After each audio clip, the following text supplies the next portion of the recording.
time.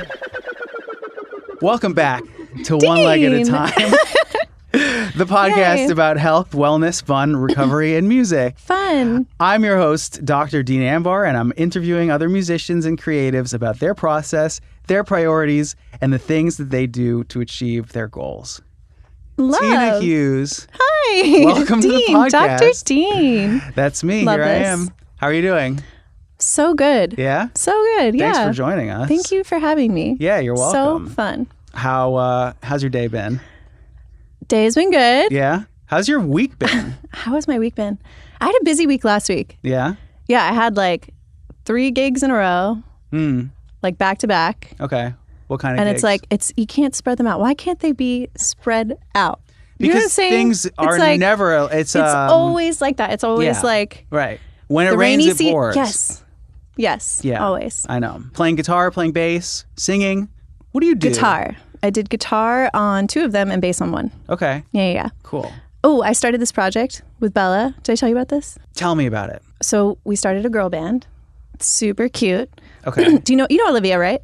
Yeah. Yeah. So me and Olivia Uh-huh. had this group before, and now Bella joined it, and we all sang like 3-part harmony, and we trade off instruments. Bella plays bass sometimes, and I'll play the guitar, and then we'll trade back. I love that. And it's so fun. What's the name of the band? June Baby. June Baby. And it's actually really cute. So me and Olivia are both born in June. Okay. So we're like, perfect, kismet, June Baby. Mm-hmm. And we brought Bella in, and we're like, well, you're born in January. But this is so cool. It's so funny. All right.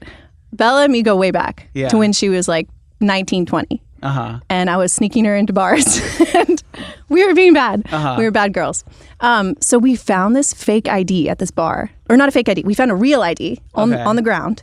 And this real ID had the same birthday as me. And this girl kind of looked like Bella. And we were like, perfect, we'll use this. So we would go to bars, and like the bouncers would be like, oh my gosh, birthday twins. And like we got into bars. So now, flash forward to now, June Baby. Yeah. And we're like, wait, you used to have the same birthday as me. Right. So it's perfect. Yeah. Kind of fun, right? I think it's really great. Yeah. And the band is called June Baby, and it's June you Baby. and Bella and Princess Liv. And Princess Liv. Right. It's very new. That's awesome. We're babies. You guys played a show.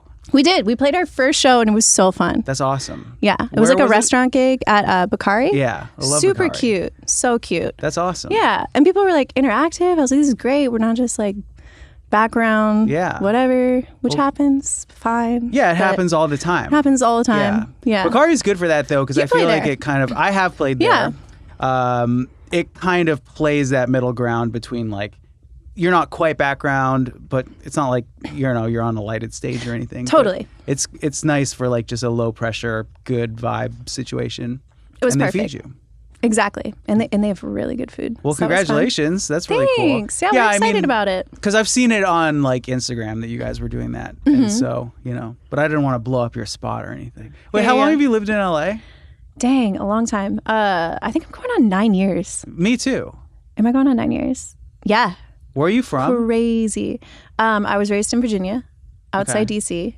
I think I knew that. A little small cow town, Warrington. There's more cows statistically than people. I went to Fauquier High School.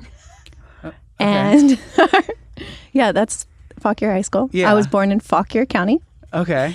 And we had sweaters that said, for my senior year, it was like, go Fauquier, and on the back it said self. And the only teacher that caught on was our AP Psych teacher. Yeah. Then I moved to Boston. Yeah. Went to Berklee for like a semester. So expensive. Yeah. I didn't have a scholarship. So I was like, I never realized that you had gone to Berklee. No? Yeah, I went for a semester. Yeah. It was cool. I met like a ton of people that I know out here now. And then you then just I did was the one like- semester and then you split. Yeah, I was like, this is crazy. So I did one semester and I was like, okay, like I want to make money. Then I went to Boston University, studied wine. And I was like, I'm going to do that. And then I studied got wine at Boston University. You didn't know this? No. Yeah, I did their wine program. I guess, I worked with a yeah. couple master somms. And then I got like my level 1 certification. And Okay. So I used to wine rep. Did you know this? Because we talked about We this. definitely- okay. Because you used to I used work to with like gin Hendrix, rep. right? Yeah. Yes. Not Hendrix. It was Hendrix adjacent. Tanqueray? No, it was called Martin Miller's. Martin Miller. Oh, I know. It was good Yeah. gin, but more importantly, it was a great job for a functional alcoholic who had a car in New York City. Yeah. Same. Yeah. Yeah.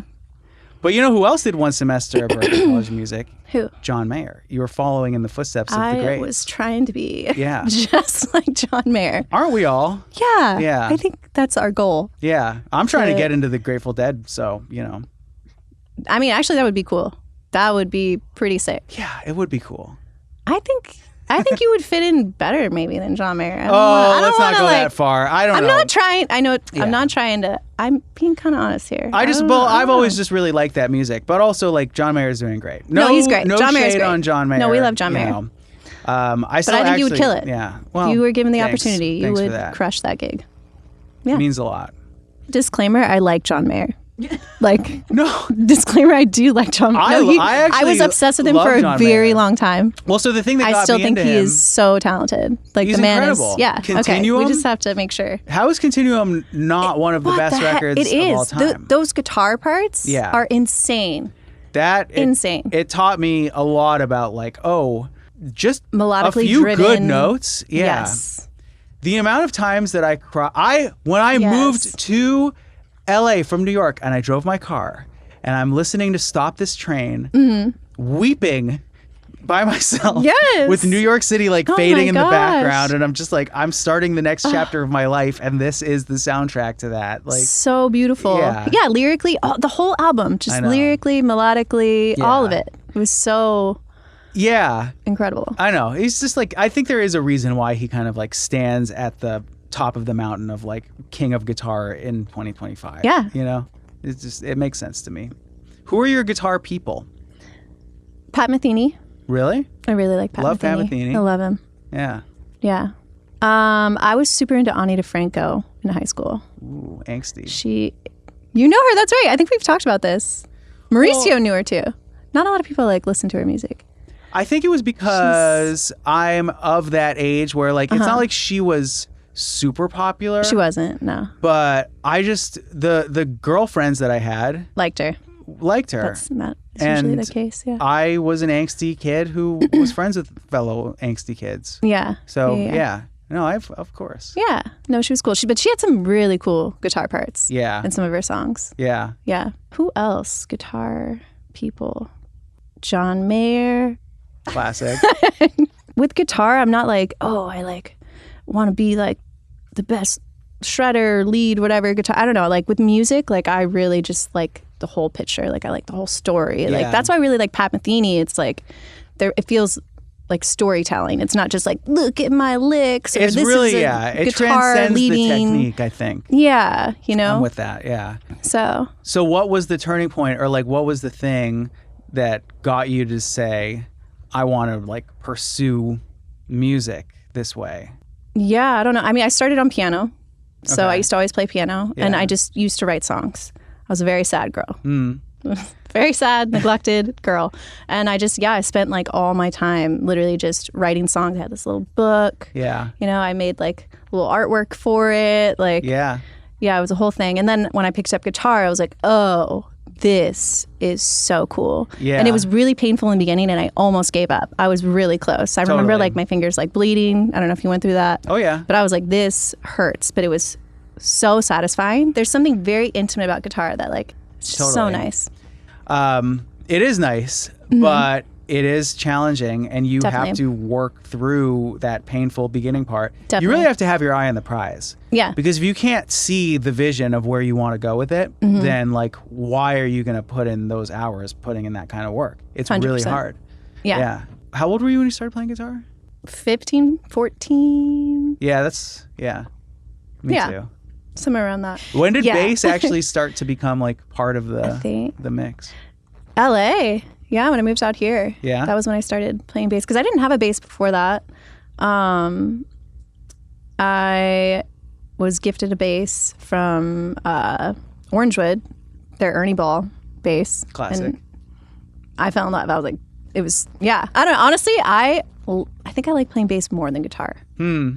But also, I don't know. I don't know what it is. There's just something like so just grounding about bass and like relaxing. Yeah, literally a lot of fundamental notes. So fundamental, but it just feels so good, right? Yeah. I love playing bass. Guitar is great too. I love both, but like since starting bass, I'm like, oh, I'm really enjoying this. Yeah. But it's also, maybe it's like a newer thing. So it's like. No, it's a very different experience. Shinier to me. It's a shinier experience, right? Yeah. I get that. Yeah. Yeah. And that's nice that you're in a band right now that you can do both. Literally mix those things up. Love it. Kind of best of all worlds. Yes. Yeah. Yes. That's awesome. I want to do more gigs like that. I love switching. Well, but you have also done a lot of like, or I don't know a lot, but I've seen that you've like gone on the road and stuff like that. Like who have you gone out with and how did that all happen? Every gig I've ever done has been word of mouth. I've never done an audition. I've never like pushed for that because, I mean, I've always like had, you know, the wine as like a backup plan. So I was just like never like hungry for like whatever gig I could get. Lily, I don't know how I think through a drummer, she found me. And then we did a couple tours. We opened up for Steven Sanchez and Ray LaMontagne. Nice. We got to open up for Imagine Dragons. That was so cool. Actually, it was so full circle because when I got the call, I was already planning on going to Virginia. Mm-hmm. And the show was in D.C. And it was the same time. Yeah. And they were like, oh, do you want to like open up for Imagine Dragons with us? And I was like, heck yeah, so cool. And so my nephew, the answer is yes. And my nephews are obsessed with Imagine Dragons. Yeah. And like, I'm loving being an aunt also. I love my nephews so much. But like, that's the one artist where they're like, oh, we want to listen to that in the car. Or you know what I mean? Like they know their songs, they know them. And so I got to like tell my nephew, oh, you get to go see them. And like, it was so cool. He was like, off stage, like my brother was telling me, he was like, that's my auntie. And like after I got off stage, like, you know when you get off stage and like people don't know your name, but they just see you on stage and they like want to take a photo. Sure. It happens all the time. You know it. You're like, you don't know my name, but sure. Hey, you were awesome. Yeah, no, exactly. Like, you get a photo. And so like my nephew's just like hanging on to me and like so Imagine Dragons, their fan base is like all ages. I've never seen it. It's literally like 5 to 50 to 60 to 70, like all ages. Yeah. And so like there were like kids his age coming up to me being like, can we get a photo? And he's like, that's my auntie. Yeah. Like, he was just like, oh, so precious. That's awesome. Made me want kids. Do you want kids, Deen? That's a good question. Short answer is yes. It's not. I don't think it's any. It's I don't think that my answer to that question is going to be any more loaded than anybody else who doesn't have kids. Yeah. I can see going both ways. Right. I think it's tricky with musicians and having kids, but I want kids. I have spoken to people who have kids, and mostly on the podcast, I've spoken to people who don't have kids yet. Yeah. But I did recently just have a guest on who did have some kids. And I was sort of curious because the consensus that I get back from people is there's never really a good time to do it. Right. It's always Everyone going to be that. like, it's going to change everything about your life. Right. But like you figure it out. And the value, you know, the feeling of like unconditional love for this thing that you made. It's beautiful. It's not a thing either. It's not like writing a song or making a whatever. It's a life. It's a life. Yeah. It's, you know, it's a continuation of who you are, and it's fundamentally who you are.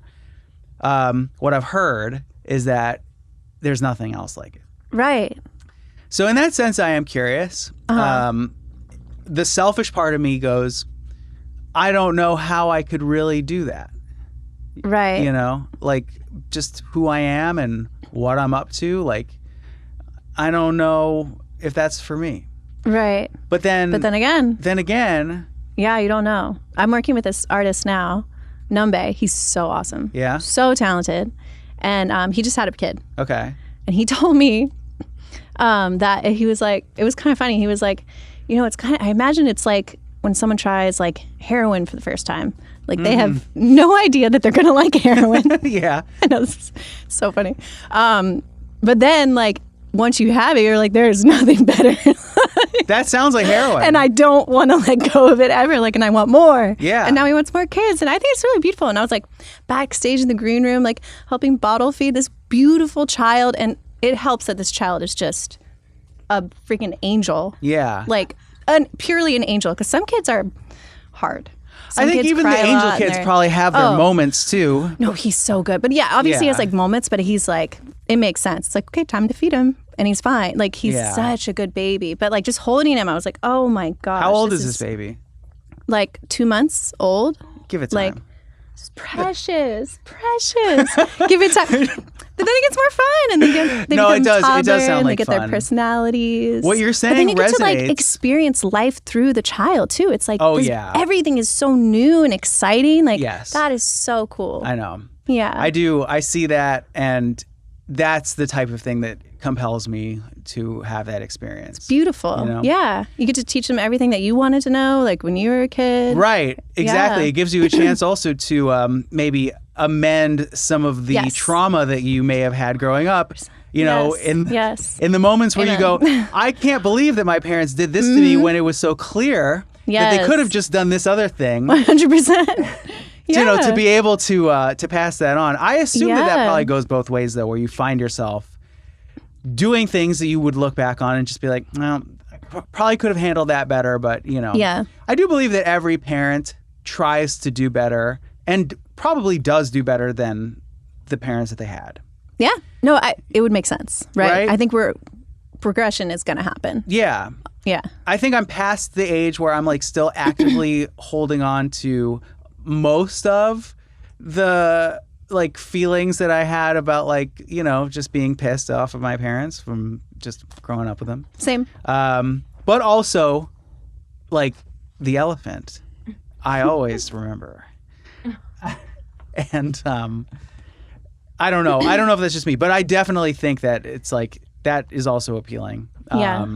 You said something though that because so there's a saying in the recovery community that it's not really a saying, but like they say that the opposite of addiction is connection. Yeah. And like that little anecdote about like I imagine it's like what heroin would be like, where you don't know you're gonna like it. Turns out it's the best thing you've ever had, and this is all you want now forever. Right. That's pretty fucking accurate and spot on. Like if you want to know what it's like, you know, if you want to test that water, like try it one time, see what happens. Yeah. So that makes total sense. That literally the antithesis of that issue would be you multiply, you create more, you have a community that is your family, your your lifeblood. Interesting connection. That's just like the healthy way of experiencing that same thing. Totally. You know? Tribe is so important. Yeah. It's not even children, like music tribes, totally. Communities, all of that. Yeah. I think that the challenging thing is overcoming, in my case, like, you know, an isolationist streak, or like, been there, you know, or just like the perception of LA that a lot of people tend to have, which is it's a lonely city. Can be. It can be. Yeah. You know? That's why you need your tribe for sure. Totally. Yeah. And like to value those just so big. Those connections. There's just so many pockets. It is huge. Yeah.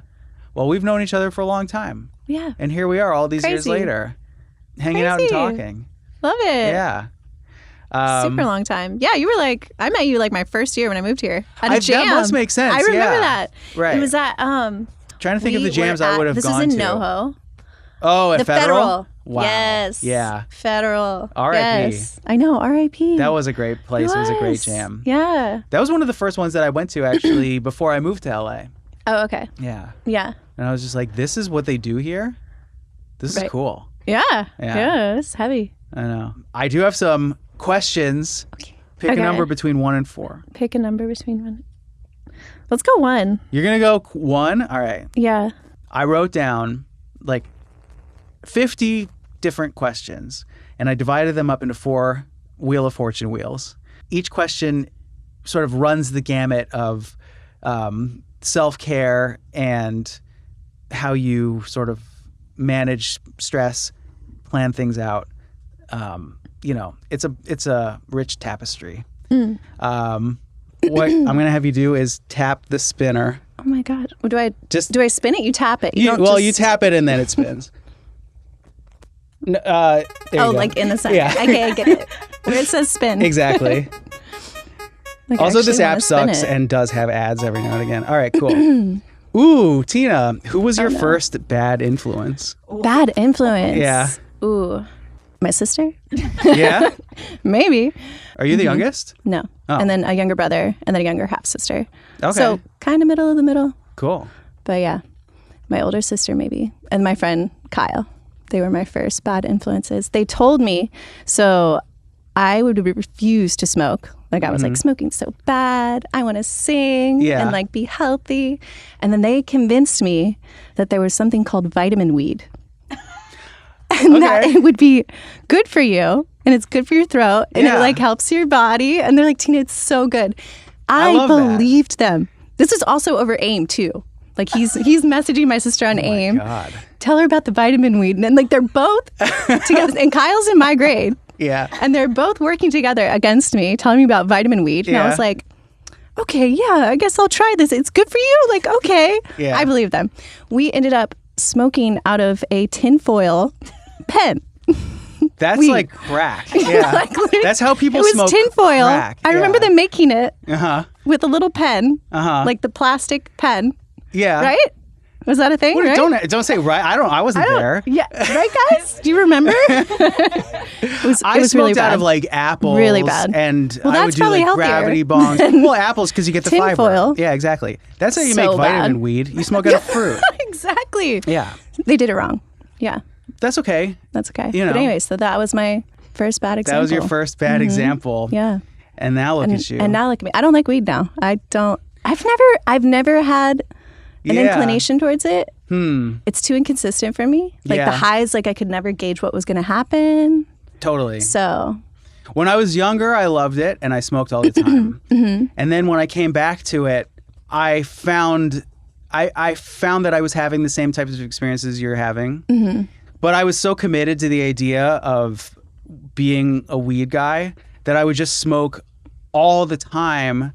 Because if I was always a little high, it was a little bit easier. This is addict thinking through and through. I was just like, I wanted to be able to smoke weed, so I just like forced my way through it. Right. But then when I started doing heavier drugs, honestly, it became easier to deal with a weed high. See, I was the oldest sibling. Okay. So it fell on my shoulders to corrupt my younger. It's always the oldest. Yeah. Well, what else are we going to do? Terrible. I remember my sister one time. She had like just smoked weed maybe for like the first or second time, and she called me freaking out. And it was cute because I got to go home and just be like, hey, you're going to be fine. You know? Right. And she was fine. Because she will be fine. Yeah, exactly. What was the first show you ever played?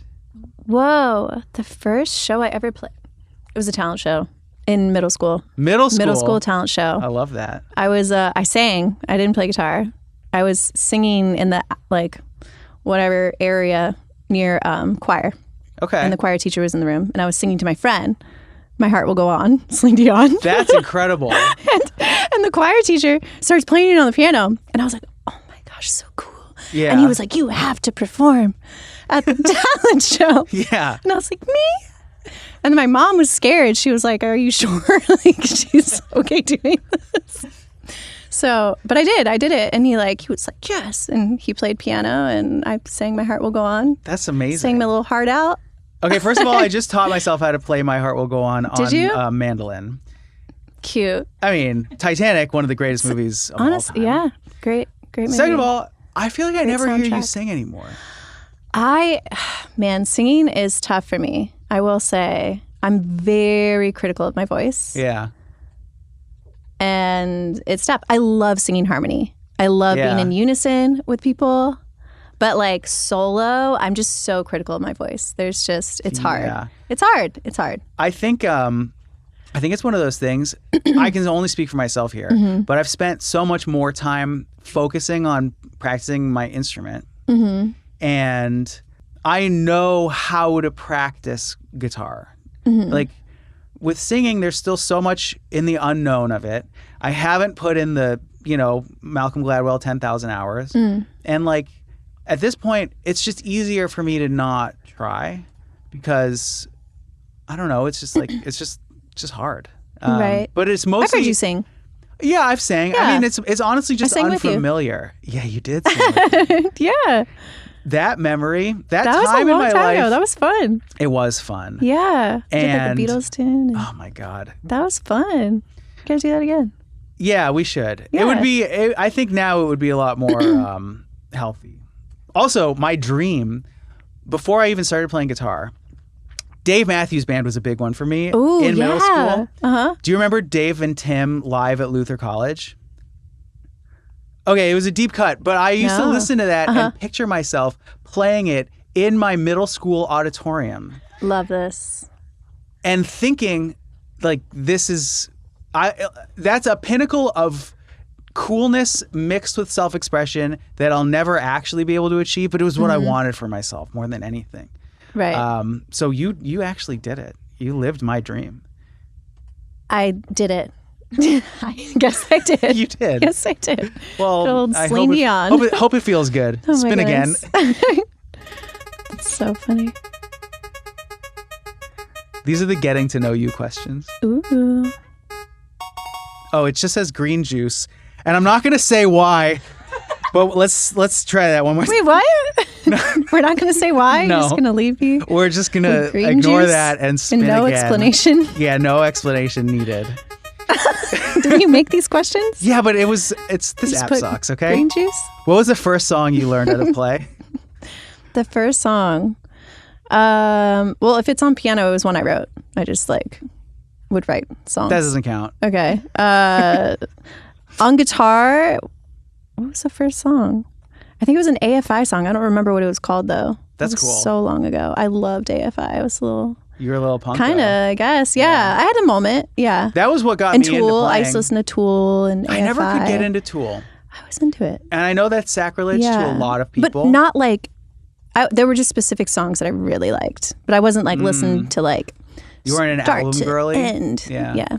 I kind of was. I was picking and choosing. But I think a lot of that was just the medium being full CDs at the time. Yeah, you know? True. I did definitely had CDs that I was really into Papa Roach. Don't judge me. I'm not judging. What was that album? It was Broken Hearts for the Broken. Oh, I don't remember. I do not remember. But I loved that CD. Oh my God! Just even hearing the name Papa Roach is tapping into. Is it bringing you such there? a core memory? Yeah. Are we going there? Yeah, we're going there. Give me another one. Sum 41. Yeah. No Effects was huge, but No Effects was that was bigger. I mean, because there was the Static X's and these other sort of, not to say that they're periphery bands, but bands that I wasn't as into, but just wasn't Power Man 5000. You know, I was also into I was big into Less Than Jake. I was the punk and ska thing was right in that first wave of my musical interest, but it was honestly bands like Rage Against the Machine. Yeah, that was really, and I started out playing bass. They were doing actually. cool things. Mm-hmm. Oh, I didn't know that. For the first 6 months. Okay. And then I got it into my head that I was I think guitar would be better. Yeah. And I think that crushed it. And now you can do both. Not really. I mean, I can play bass at home, but playing it live, I feel I let the bass players be bass players. Yeah, you know, it's a very different type of a thing. True. I know, it's definitely a different animal. Yeah, it is, and switching into that mindset. I also can be I don't even really like to play to switch guitars on a gig. Yeah, you know, once I feel like I'm dialed into something. Interesting. I kind of like to stay there. Yeah. I don't really switch guitars either on gigs. Yeah. I think bass was more intuitive for me too, with the songwriting part of me, because I was way more of a songwriter on guitar. So I was always kind of interesting leading in a bass way. Yeah. I was just intuitively kind of doing bass things.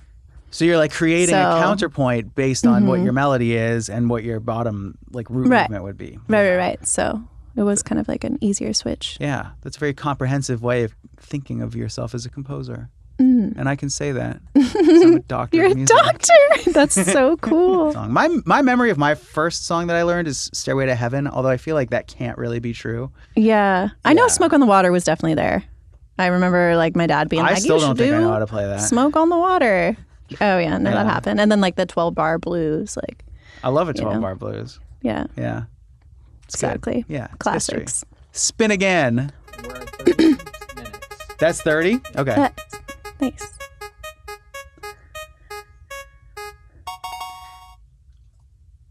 What? What's that face? What was the turning point that made you want to choose this as a profession? The turning point.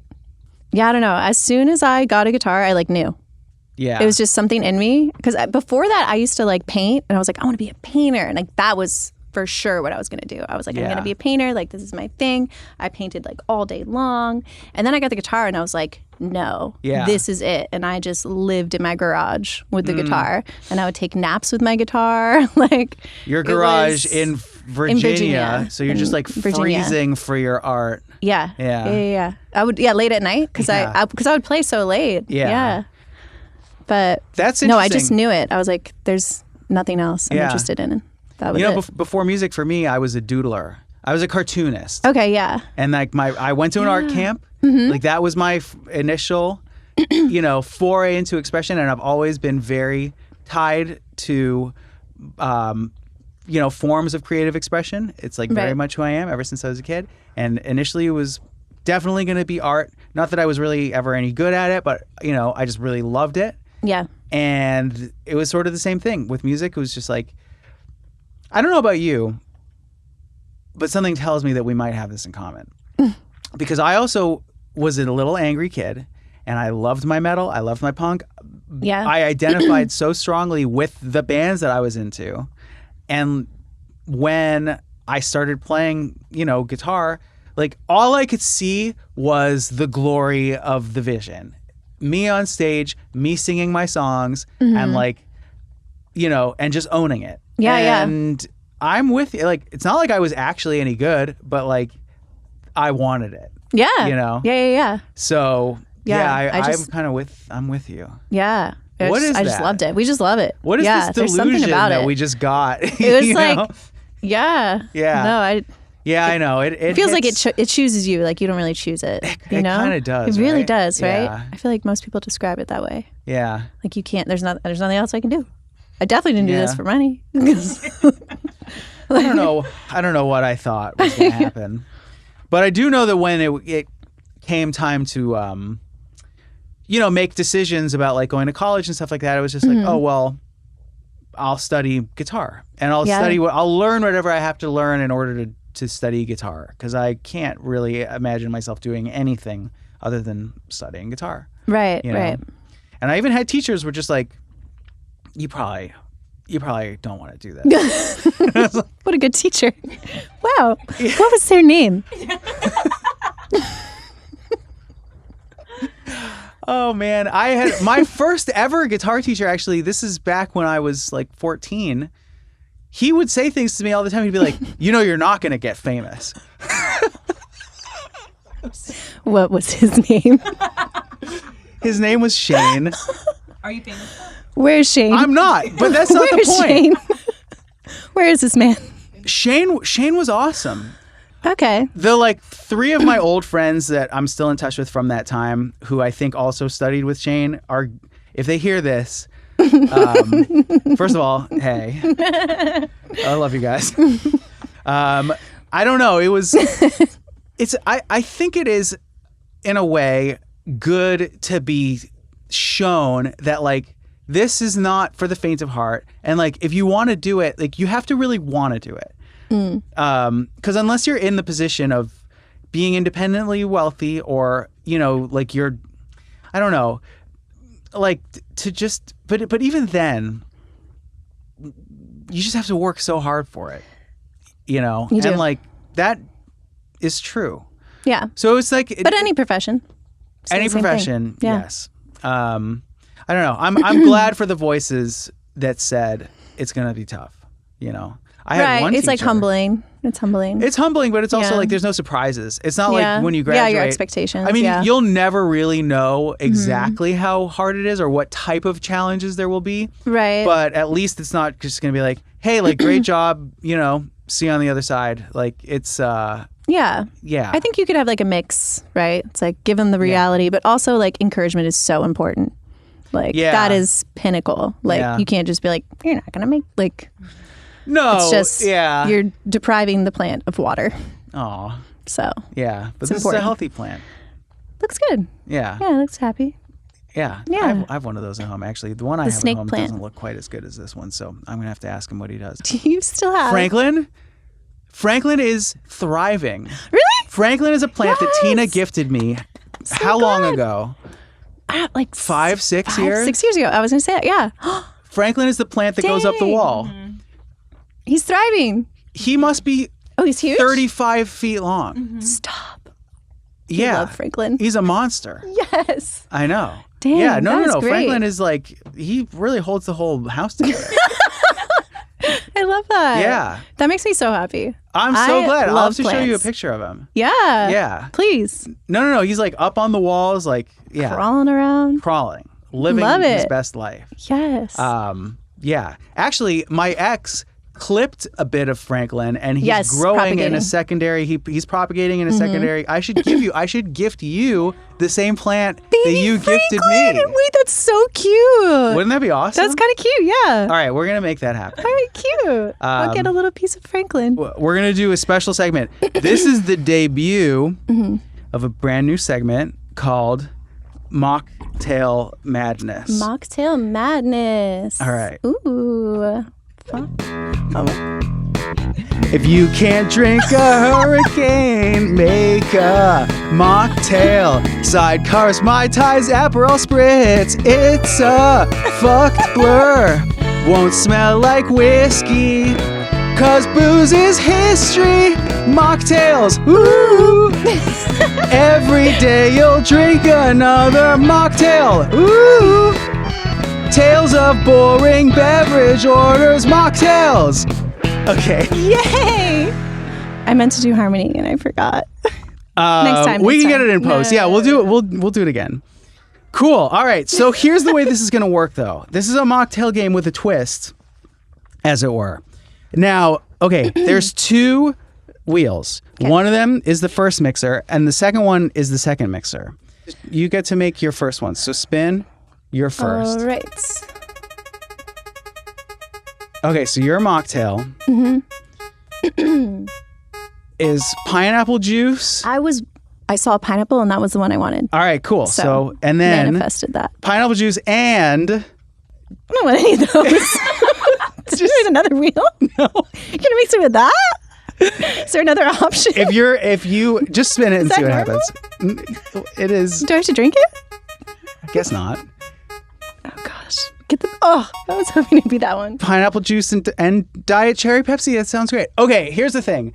If you really don't want to do it, no, let's do it. You can. I'm here for a fun time. I brought a contingency beverage, which is sparkling. See that one? Sparkling La Croix. Okay, so you want to do that? What's it called? Slowly say it. Montreal. As slow as you can. Okay, but did you know La Croix is from Wisconsin? Is it? Yeah. They want you to think that it's some fancy elevated sparkling water. Good for them. It's not. We love Wisconsin. I'm going to call bullshit on La Croix. Do we love Wisconsin? Yeah. Okay. It's a pretty good drink. It's okay. I don't know, whatever. So you can if you choose to have pineapple juice and not diet cherry Pepsi, which honestly, let's do it. I kind of feel you know what? It could be good. Wait, but I'm going to make one too. I'm not going to deny it until I try it, you know? So for me, my drink is going to be pineapple juice. It's the same. I really think this app sucks. I think you should spin it again. No. You should change it up. You can't do the same thing as me. Okay. If it's cherry cola. It's Coke Zero. You think I should try a different juice? Yeah. All right, I'll go back. I'm willing to mix something with Coke Zero.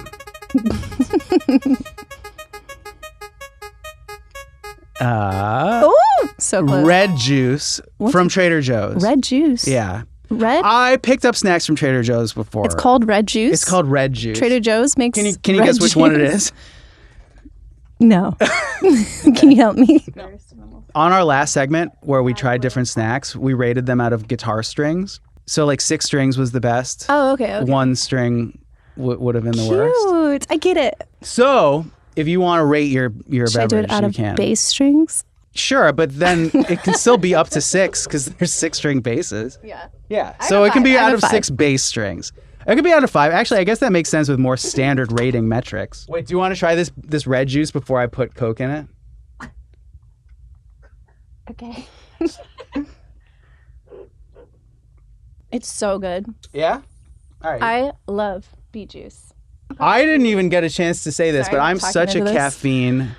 I'm such a caffeine person. Wait, so I gave up caffeine, right? Yeah. Was it horrible?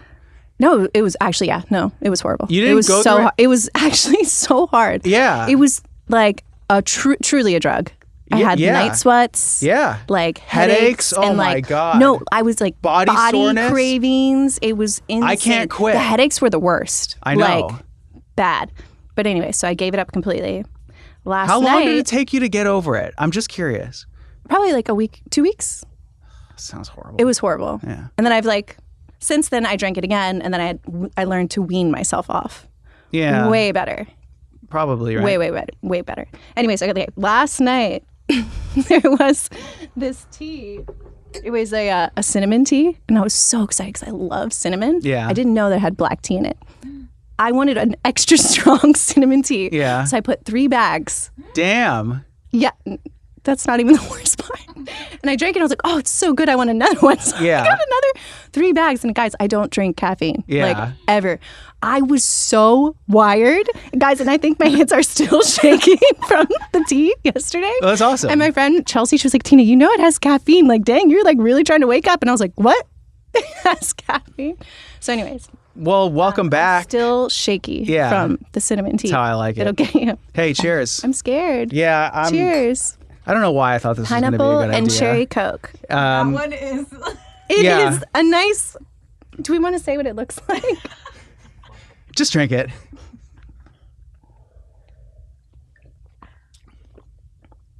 Whoa. I don't hate that at all. Mm-hmm. That's actually kind of awesome.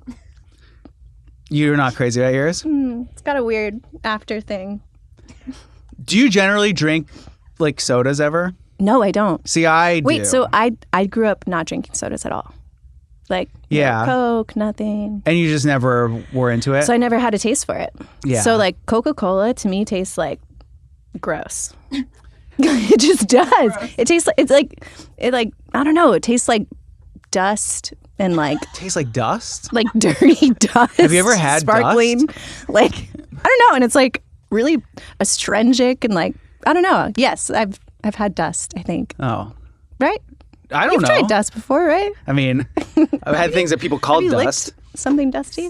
Actually, I like this in a weird way. No, but Switch. that makes sense. Here, try this. Oh yeah, go ahead.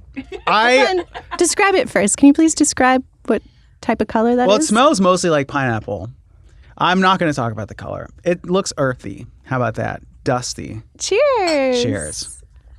Salud.